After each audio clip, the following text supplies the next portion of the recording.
Assalamualaikum warahmatullahi wabarakatuh. Berjumpa lagi dengan saya, Ibu Sri Mulyani SPD dari SMP Negeri 1 Tirtomoyo.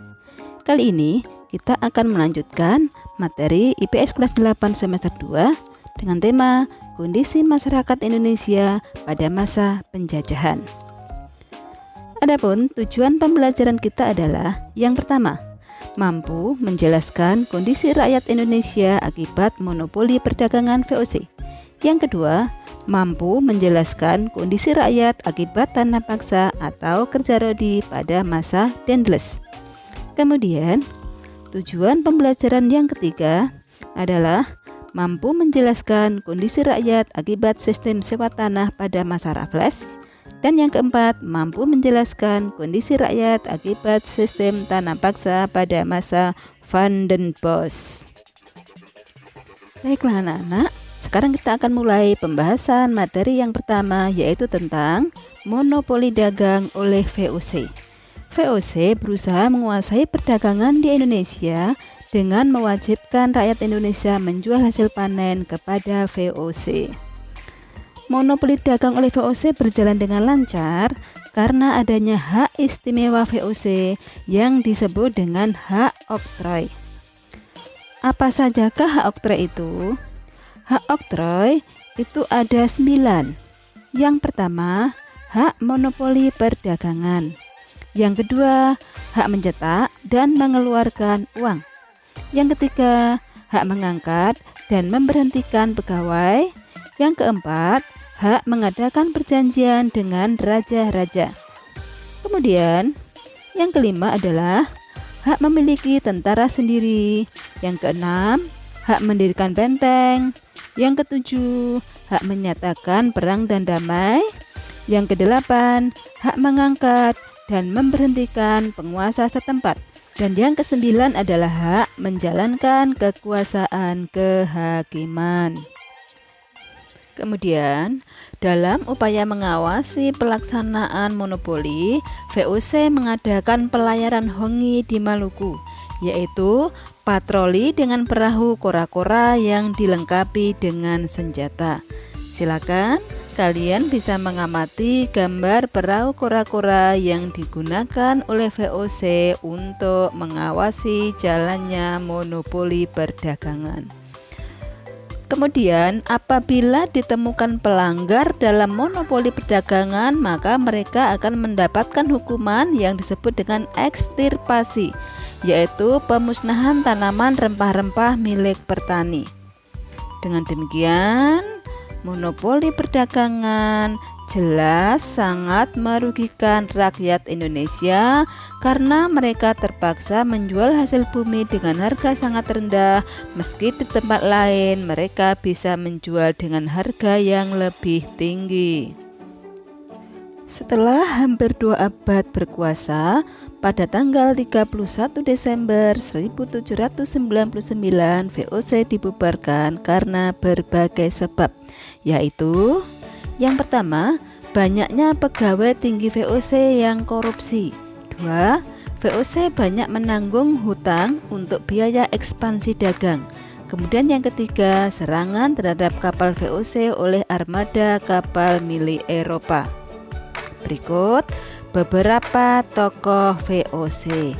Yang pertama adalah Peter Booth, adalah Gubernur Jenderal VOC yang pertama.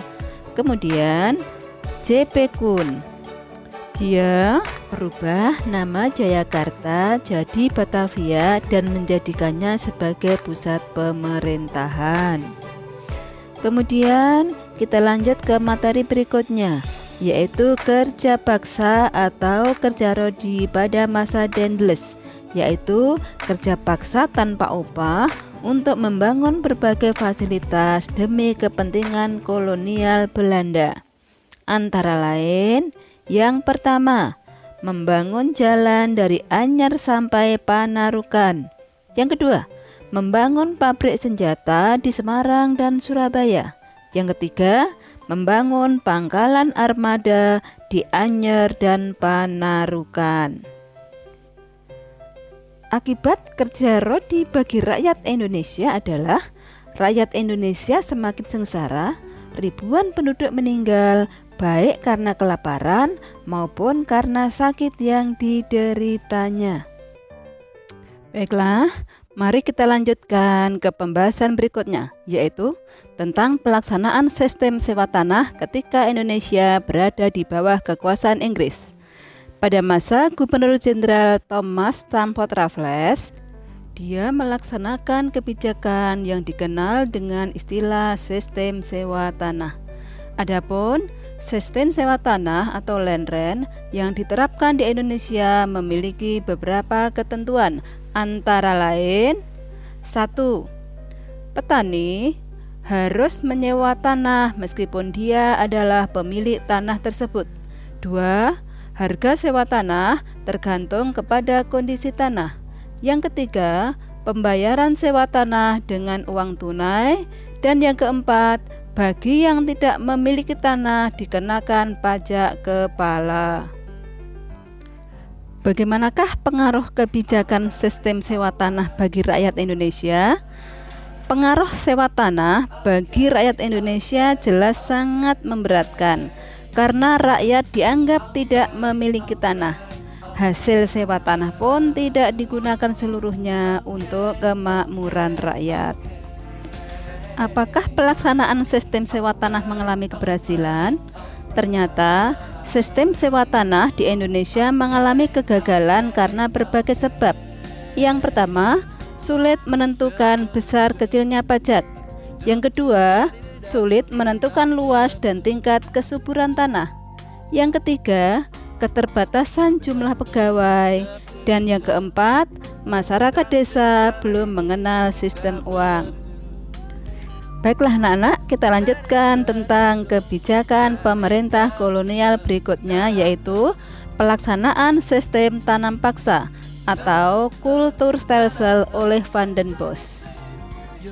Kebijakan ini diterapkan mulai tahun 1830, yaitu rakyat wajib menanam tanaman yang laku di pasaran Eropa, antara lain cengkeh, kopi, lada, dan tembakau. Mengapa sistem tanam paksa diterapkan di Indonesia?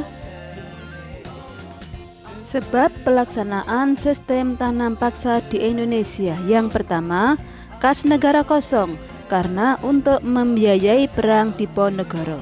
Yang kedua, memburuknya keadaan di tanah jajahan. Yang ketiga, adanya warisan hutang VOC yang harus ditanggung oleh pemerintah Belanda. Yang keempat, pemasukan uang sewa tanah tidak banyak memberikan hasil. Berikutnya adalah peraturan pelaksanaan tanam paksa. Yang pertama, rakyat diwajibkan menyediakan 1/5 dari tanahnya untuk ditanami tanaman yang ditetapkan oleh Belanda. Yang kedua, hasil panen dijual kepada Belanda dengan harga yang telah ditetapkan. Yang ketiga, tanah yang disediakan untuk penanaman dibebaskan dari pajak. Kemudian, peraturan yang berikutnya adalah waktu yang diperlukan untuk menanam tanaman tidak boleh melebihi 60 hari. Kemudian, rakyat yang bukan petani harus bekerja selama 66 hari dalam setahun di kebun milik pemerintah. Yang keenam, penanaman dan penggarapan di bawah pengawasan langsung penduduk pribumi. Namun, dalam prakteknya banyak mengalami penyimpangan. Yang pertama, tanah yang digunakan untuk tanam paksa lebih dari 1/5. Yang kedua, tanah yang digunakan untuk tanam paksa masih terkena pajak. Yang ketiga, tanah yang digunakan untuk tanam paksa dipilih tanah yang subur. Kemudian yang keempat, lamanya bekerja melebihi waktu yang ditentukan. Yang kelima, kegagalan panen menjadi tanggung jawab petani. Yang keenam, adanya kultur prosenten atau hadiah untuk pengawas pemerintah yang dibebankan kepada petani. Pengaruh sistem tanam paksa bagi rakyat Indonesia antara lain: yang pertama, sawah ladang terbengkelai karena diwajibkan tanam paksa sehingga penghasilan menurun. drastis. Yang kedua, beban rakyat semakin berat karena harus menyerahkan sebagian tanah dan hasil panennya, harus membayar pajak, kerja rodi, dan menanggung resiko jika gagal panen. Yang ketiga, karena bermacam-macam beban menimbulkan tekanan fisik dan mental yang berkepanjangan. Yang keempat, timbulnya kemiskinan yang makin berat. Dan yang kelima, timbulnya kelaparan dan wabah penyakit sehingga angka kematian meningkat dengan tajam. Sedangkan pengaruh sistem tanam paksa bagi Belanda antara lain: yang pertama, memakmurkan rakyat Belanda. Yang kedua, hutang-hutang Belanda terlunasi. Yang ketiga, penerimaan pendapatan Belanda surplus. Yang keempat, kas negeri Belanda terpenuhi. Yang kelima, Amsterdam dibangun menjadi pusat perdagangan. Dan yang keenam, perdagangan berkembang dengan pesat. Baiklah anak-anak, sebelum kita lanjutkan materi berikutnya, mari kita berkenalan dengan tokoh-tokoh berikut ini. Silakan diperhatikan siapakah dia. Dia adalah Herman Willem Daendels. Kemudian tokoh yang berikutnya adalah siapakah dia? Dia adalah Thomas Stamford Raffles. Kemudian yang berikutnya, perhatikan baik-baik, siapakah dia? Ya, dia adalah Jan Pieterszoon Koen dari Belanda. Anak-anak, ternyata di balik tokoh yang begitu merugikan rakyat Indonesia, ada tokoh-tokoh penentang kebijakan tanam paksa. Mereka adalah kaum humanis dari Belanda, antara lain yang pertama, Edward Douwes Dekker. Yang kedua, Baron van Hövell. Yang ketiga, Fransen van de Putte. Dan yang keempat adalah Van de Venter. Mari kita berkenalan dengan mereka satu persatu. Yang pertama adalah Edward Douwes Dekker. Ia memprotes pelaksanaan tanam paksa melalui bukunya berjudul Max Havelaar. Ia menggunakan nama samaran Multatuli yang artinya aku yang menderita. Ini adalah gambar dari Edward Douwes Dekker dan bukunya Max Havelaar. Kemudian tokoh yang kedua adalah Baron van Hövell. Ia adalah seorang pendeta yang menentang tanam paksa. Usahanya mendapatkan bantuan dari Menteri Keuangan Thorbecke. Kemudian amatilah gambar dari Baron van Hövell berikut. Tokoh yang berikutnya adalah Fransen van de Putte. Ia adalah seorang anggota majelis rendah yang mengusulkan tanam paksa dihapuskan. Silakan kalian amati gambar dari Fransen van de Putte berikut ini. Baiklah, kita lanjut ke penentang tanam paksa yang terakhir adalah Van de Venter. Ia menulis artikel berjudul EN Schuld atau Utang Budi dalam majalah The Gids pada tahun 1899. Isi artikel tersebut dikenal dengan trilogi Van de Venter yang mencakup pertama, edukasi atau pendidikan, yang kedua, irigasi atau pengairan, dan yang ketiga adalah transmigrasi atau perpindahan. Silakan kalian amati gambar dari Van de Venter yang terkenal dengan triloginya. Setelah itu, pemerintah Belanda mengeluarkan Undang-Undang Agraria atau Agrariswet tahun 1870, yaitu mengatur tentang prinsip-prinsip politik tanah di negeri jajahan, yang intinya semua tanah milik penduduk Indonesia adalah milik pemerintah Belanda. Undang-undang ini mendorong pelaksanaan politik pintu terbuka, yaitu membuka Jawa bagi perusahaan-perusahaan asing. Selain Undang-Undang Agraria, dikeluarkan juga Undang-Undang Gula atau Suikerwet.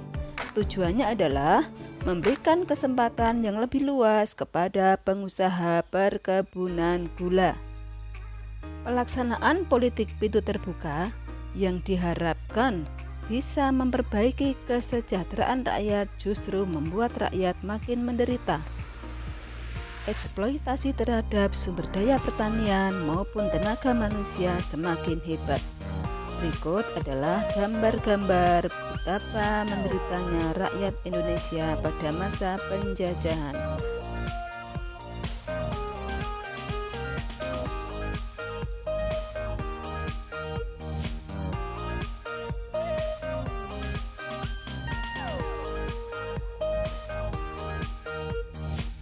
Anak-anak, marilah kita selalu bersyukur karena kita telah merdeka.